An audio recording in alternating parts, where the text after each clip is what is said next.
मुस्लिम league नून के बाद एहतिसाब का रुख पीपल्स पार्टी की क़यादत की जानिब। मनी लॉन्ड्रिंग केस में आसिफ जरदारी और फरियाल तालपुर तहकीकात की जद में। नवाज शरीफ और मरियम नवाज की वापसी पर क्या होगा? फौज की कोई पार्टी या सियासी वाबस्तगी नहीं, DGI-SPR की वजाहत। क्या फौज की वजाहत के बाद मुस्लिम लीग नून के खदशात खत्म हो गए? पूछेंगे मुस्लिम लीग नून के रहनुमा खलील ताहिर सिंधु से, पीपल्स पार्टी के रहनुमा निसार खोड़ो से, सीनियर तज्जियाकार इंसार अब्बासी से, माहिर कानून राजा आमिर अब्बास से।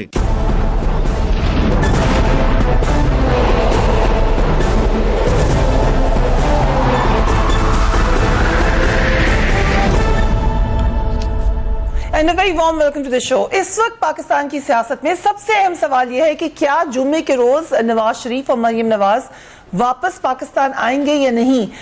उनकी तरफ से मुकम्मल तैयारी कर ली गई है, जो उनका शेड्यूल है वो जारी कर दिया गया है और वो कहा है कि they will be on their way. मगर अभी जुम्मे तक वक्त काफ़ी है, इसलिए ये चहमगोइयाँ घूम रही हैं हर तरफ। एहतसाब अदालत से सजा पाने के बाद मियां नवाज शरीफ की सियासत तसादुम की जानिब मजीद बढ़ती हुई नजर आ रही है, मगर खुद PMLN में अभी वाज़ेह तौर पर नजर नहीं आ रहा कि क्या होगा। चहमगोइयाँ जो हैं वो इस हवाले से जारी हैं। हैदर मेहदी ने अपने एक आर्टिकल में लिखा है कि एक इंतहाई अहम शख्सियत ने बताया है कि मियां नवाज शरीफ ने इवन फील्ड रेफरेंस के फैसले के बाद मुख्तलिफ हलकों राब्ता भी किया है और पेशकश भी की है कि शायद वो वतन वापस ना आए। इसको रिजेक्ट करती है PMLN और मरियम नवाज साहिबा, और नवाज शरीफ साहब का कहना है कि मरियम नवाज साहिबा का कहना है कि इस तरह की कोई डील करने की कोशिश नहीं की गई। दूसरी जानिब मुस्लिम लीग नून की जानिब से 14 रोज बाद होने वाले इलेक्शन पर मुसलसल खदशात का इजहार किया जा रहा है। जो फौज के हवाले से खदशात थे और बड़े दिनों से थे, आज तकरीबन हर ही खदशे को एड्रेस किया DGI-SPR ने, इंक्लूडिंग जीप का मसला और खलाई मखलूक का मसला। Let's watch him. हमने वो चीजें भी बर्दाश्त की हैं जो कि आम हालात में शायद नहीं बर्दाश्त कर सकते। हमने उन चीज़ों पे भी रिस्पांस नहीं दिया, जैसे आपने कहा कि आप नाम लेके बात कर रहे हैं। While I stand here as spokesperson of Pakistan armed forces, मेरे 4 कॉर्नर्स ऑफ नॉर्म्स हैं अदारे के, डिसिप्लिन के। मैं उस तरीके से बात नहीं कर सकता जैसे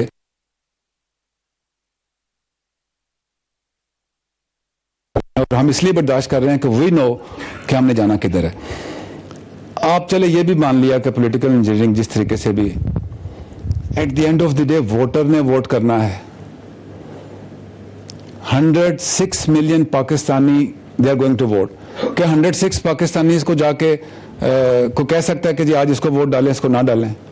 इज इट पॉसिबल? निकले अवाम, वोट डाले, जिसको वोट डालना चाहती है डाले। मैंने आपसे पहले कहा कि ख्वाजा पाकिस्तान से ज्यादा मैं यहाँ खड़े होकर बता रहा हूँ कि कोई मुतमईन नहीं है और खुश नहीं है कि शुक्र ये इलेक्शन हो रहे हैं और इंशाल्लाह होंगे। 25 जुलाई आखिरी डेट नहीं है, इंशाल्लाह 26 भी आएगी, आप देखेंगे। अंसार अब्बासी साहब, बड़े दिनों से खदशात का इजहार किया जा रहा था, जो आज प्रेस कॉन्फ्रेंस थी, क्या उसने एड्रेस किया इन खदशात को? देखें, ये ज़ाहिर है व्यू पॉइंट्स हैं। एक तरफ आपने अपने इंट्रो में कहा PMLN की बात। It is not only PMLN।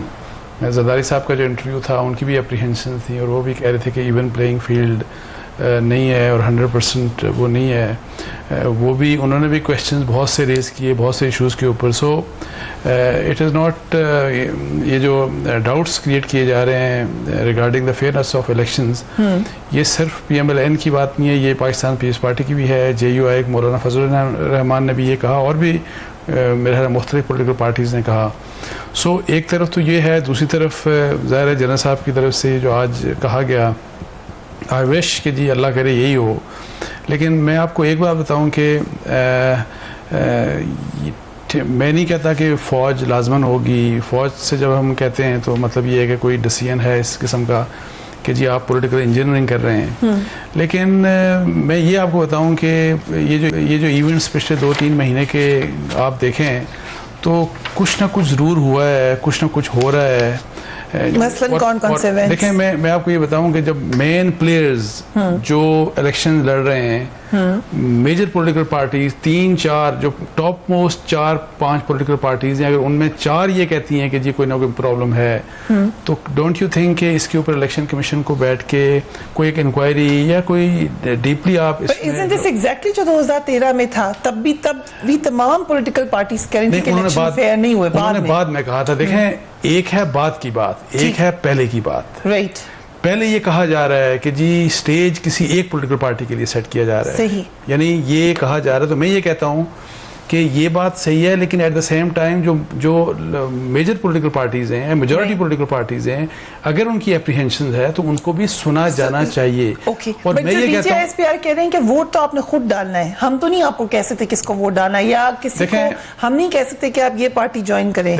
या ट्रेंड ऐसे होता कि एक ही पार्टी छोड़ के दूसरे में जाते, ट्रेंड ही वो है कि दोनों तरफ मूवमेंट है। देखें, मैं ये नहीं कहता कि, मैं ये कहता हूँ कि देखें, मैं इसीलिए कहता हूँ कि इस चीज़ को इंक्वायरी इसलिए होनी चाहिए थी कि एट टाइम्स यू नो वो जो wheels with in the wheels वाली बात होती है ना, कि हो सकता है कि कोई पूरी इस्टेब्लिशमेंट है, हमारी एजेंसीज, बहुत सी एजेंसीज हैं, हो सकता है कोई ना कोई मतलब फौज का नाम इस्तेमाल कर रहा हो, ये भी तो हो सकता है ना। राइट, ठीक। यानी मैं ये कहता हूँ कि कुछ ना कुछ हो रहा है, वरना मैं आपको सिर्फ मुझे ये बताएं कि क्या वजह है कि क्या कभी ऐसा होता है कि मोस्ट पॉपुलर पॉलिटिकल पार्टी से लोग सेकंड मोस्ट पॉलिटिकल पार्टी की तरफ जा रहे हो, इस तरह इलेक्टेबल्स इस तरह जा रहे हो?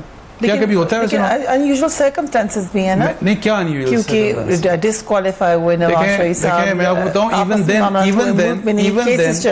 even then if the most popular political party remains the same, then why?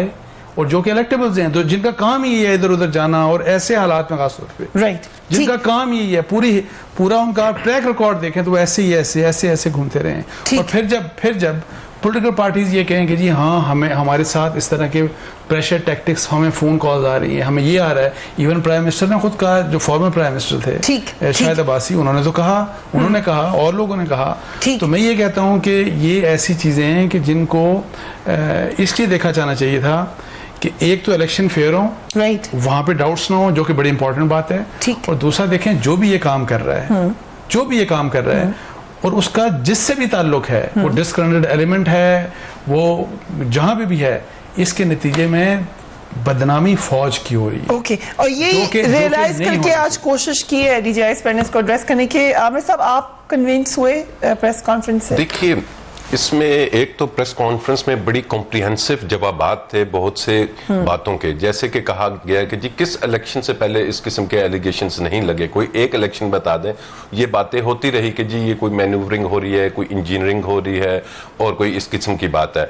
अब ये बात है कि जी ये क्यों कहा जा रहा है, ये आज से नहीं कहा जा रहा है, ये 28 जुलाई से जब से फायदा आया। आपने एक बड़ी खूबसूरत बात की कि जी ये जरा अनयूजुअल से ये सर्कमस्टांसेस हैं, वो ये हैं कि इतनी बड़ी जो मोस्ट पॉपुलर पार्टी, जैसे अंसारी साहब ने कहा कि वो है, उससे क्यों लोग जा रहे हैं, उसका क्या वजह है? उसकी वजह वो 28 जुलाई का एक फैसला था जिसमें उन्हें डिस्क्वालीफाई किया गया, क्योंकि हम ये देख रहे थे कि जो मुस्लिम लीग नून का वोटर है, ये शहबाज शरीफ का या किसी और का नहीं है, ये वोटर सारा का सारा मियां नवाज शरीफ का था। लेकिन जब वोटर ने देखा कि मियां साहब एज ए प्राइम मिनिस्टर नहीं अब दोबारा आ सकते, और उसके बाद जो उनकी सेकंड टियर में जो क्राउड पुलर थी वो उनकी बेटी थी मरियम साहिबा, अब वो भी डिस्क्वालीफाई हो गई।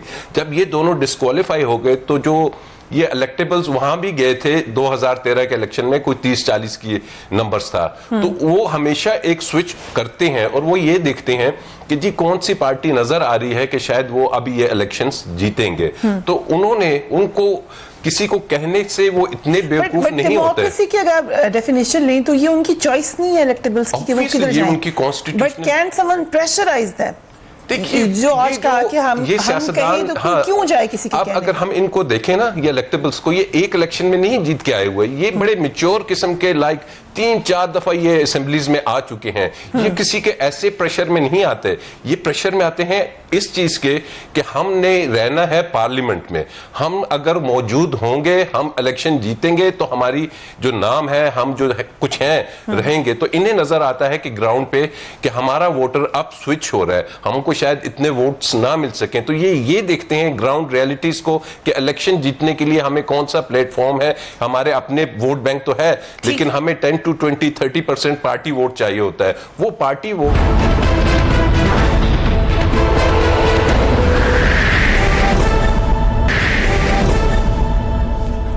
And welcome back. Khalil Tariq Sindhu sahab, आप PMLN की मेन जो है इतराजात हैं कि पॉलिटिकल इंजीनियरिंग हो रही है, जीप निशान के हवाले से बात की गई, खलाई मखलूक का वर्ड भी आप ही ने दिया। आज ये तमाम बातों के जवाब दिए गए हैं। पहले हम देख लें कि जीप के हवाले से क्या कहा DGI ने। Let's watch it. पॉइंट जो रह गया है वो जीप के निशान का है। तो निशान ना ऐसा इशू करती है, ना फौज पाकिस्तान इशू करती है। और जीप जिसका रंग देने की कोशिश कर रहे हैं वो हमारी जीप है नहीं, ठीक है। इस किस्म की ज्यादा जीपें जो हैं वो कैंडिडेट्स के पास ही हैं, वो इस्तेमाल करते हैं। हर चीज को शक की नजर से नहीं देखें प्लीज, मीडिया का बहुत रोल है। Now 25 July is coming and I am very happy. मेरी बातचीत भी होती है, तमाम चैनल्स पे बहुत खूबसूरत इलेक्शन की कैंपेन चल रही है कि वो कह रहे हैं कि पाकिस्तान को वोट दें, वोटर्स को बाहर निकालें, उस जिम्मेदारी का एहसास दिलाएं। Democracy is not restricted to the day of election only. Khalil Tariq Sindhu साहब की तरफ भी हम चलते हैं, उनसे हमारा राब्ता नहीं हो रहा। आई कम टू यू आमिर साहब। शकूक और शुबहात की नजर से ना देखें, लेकिन जब माजी में बहुत सारे मामलात हों जहां पे ये रियलिटी हो कि पॉलिटिकल इंजीनियरिंग हुई, फिर शकूक होंगे कि नहीं होंगे? देखिए, शकूक अपनी जगह रहे हैं, लेकिन जैसे हमने कहा कि एक उसको हम लिमिट में रखें। हमने अब माजी की तरफ देख देख के कहना है कि जी चूंकि माजी में ऐसे हुआ था तो अब भी ऐसे ही होगा। माजी में किसी को सजा नहीं होती थी, माजी में किसी भी प्राइम मिनिस्टर को इस तरीके से नाअहल करके करप्शन पे और कामे पे और उसके बाद नैब के केसेस नहीं बनते थे। माजी में यह होता था कि 10-10 साल तक वो जरदारी साहब के केसेस चलते रहे। तो इसका मतलब है कि अब भी अगले 15 साल तक ये Let's stop it because the bug has to stop somewhere। और इससे क्योंकि अब वो माजी वाले हमारे हालात नहीं रहे जियोपॉलिटिकली, और ये जो हम जिस वॉर में आ चुके हैं, जो हमारे इर्द गिर्द जो हमारी सराउंडिंग्स है, जिस तरीके से इंडिया आ रहा है, जिस तरीके से अमेरिका हम पे अटैक कर रहा है, जिस तरीके से इसराइल है, और ये जो हम बात करते हैं 5th जनरेशन वॉरफेयर की, जिसमें मुख्तलिफ अटैक्स पाकिस्तान की गवर्नमेंट पे होते हैं, पाकिस्तान पे होते हैं। और वो अटैक्स क्या होते हैं कि जी इस मुल्क को आपने कमजोर करना है, टैंकों से नहीं बल्कि इस मुल्क की इकोनॉमी को। उन्होंने कहा भी कि हमें इंटरनेशनल इन्वॉल्वमेंट का भी पता है इस इलेक्शन में, और ट्रेसपासिंग जी उसमें पता है क्या होता है, उसमें हमारे अपने एलिमेंट्स अंदर के होते हैं और बाहर के। वो जब इकट्ठे हो जाते हैं, हैंड्स एंड ग्लव्स होते हैं, तो सबसे बड़ा जो अटैक होता है ना, in the form of a poor and weak economy. आप देखिए कि आपकी मुल्क में सबसे बड़ा जो मसला बन गया है, आपकी इकोनॉमी शैटर हो गई है, आपको IMF की क्लचेस में दे दिया गया है। So will take this thought from here. Khalil Tariq Sindhu sahab हमारे साथ मौजूद हैं। सिंधु साहब, खलाई मखलूक नहीं है, हम अल्लाह की मखलूक है, हर चीज पे शकूक और शुबहात पैदा ना करें। आपके जो इतराजात थे आज उनके जवाब देने की कोशिश की DGI इस पे आने, आपको कोई इत्मीनान हुआ है? क्यों प्रिया, इंसार अब्बासी साहब ने बहुत अच्छा एनालिसिस किया और बड़ा रेफरेंस टू द कॉन्टेक्स्ट सियाको सबाक के साथ मिलाकर उसको किया। तो मुकाबला है खुदाई मखलूक और खलाई मखलूक के दरमियान, और इंशाल्लाह खुदाई मखलूक जीतेगी, खलाई मखलूक हारेगी। अभी ये जो राजा आमिर साहब फरमा रहे थे कि लोग टूट गए शायद इस वजह से नवाज शरीफ के साथ से लोग चले गए, नहीं, ऐसी कोई बात नहीं। ये सारी हम समझते हैं सारी इस खेल को। ये 28 जुलाई के बाद नवाज शरीफ साहब के इतने बड़े जलसे ना होते अगर कोई ऐसी बात होती। तो ये जो लोग गए थे, ये 5 साल उन्होंने कोई सूबा पर अपने जनूबी बहास की बात नहीं की थी, आखिरी एक हफ्ता। और उनको पहले पता था कि हमने उनको टिकट नहीं देना है, क्योंकि एक हफ्ता पहले जब पार्टी का इलेक्शन हुआ था तो उन्होंने असम्बली में हमें टिकट नहीं दिया था।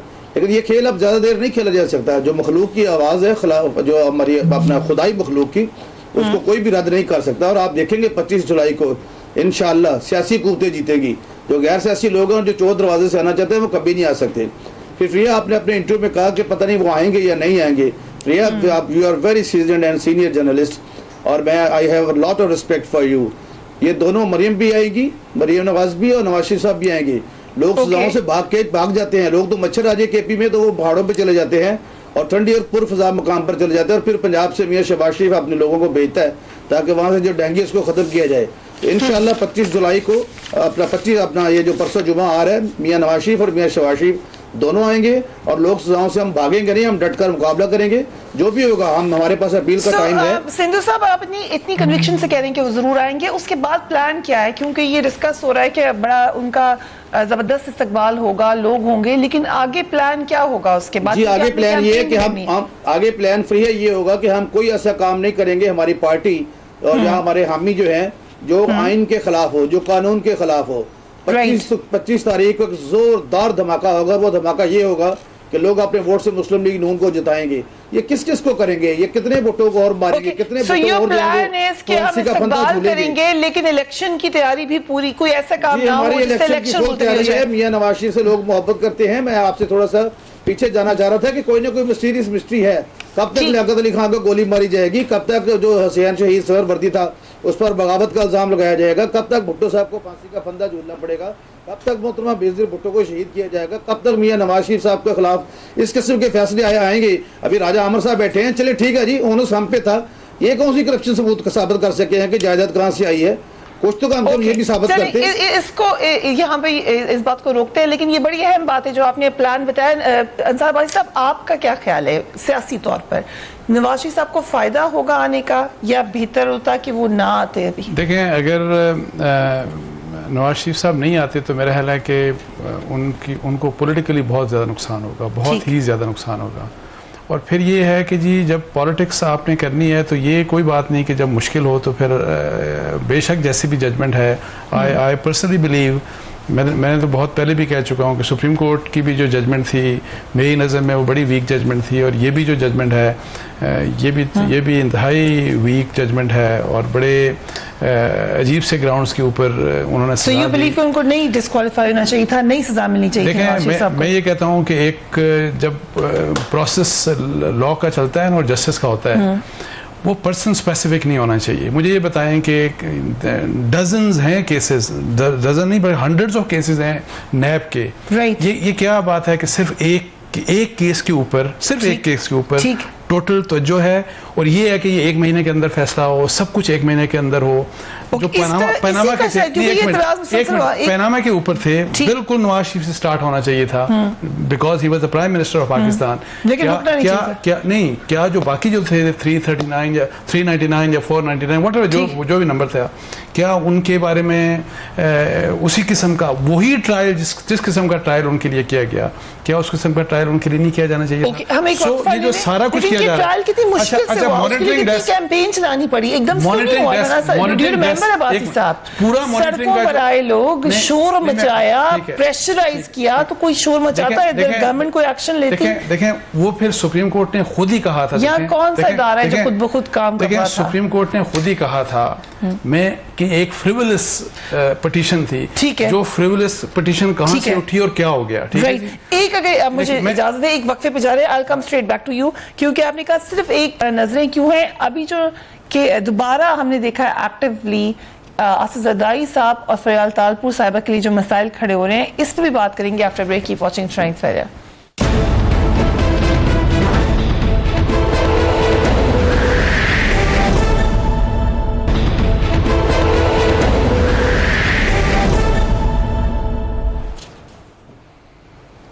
And welcome back. एक और development, former president Asif Zardari और उनकी हमशीरा के खिलाफ भी केसेस तैयार हैं। जो अब तक जो डेवलपमेंट हुई है उस पर एक नजर डालते हैं। DGFIA बशीर मेमन ने पैनामा टेस्ट की GIT कायम कर दी है। GIT ने 7 सीनियर अफसरान पर यह मुश्तमिल है।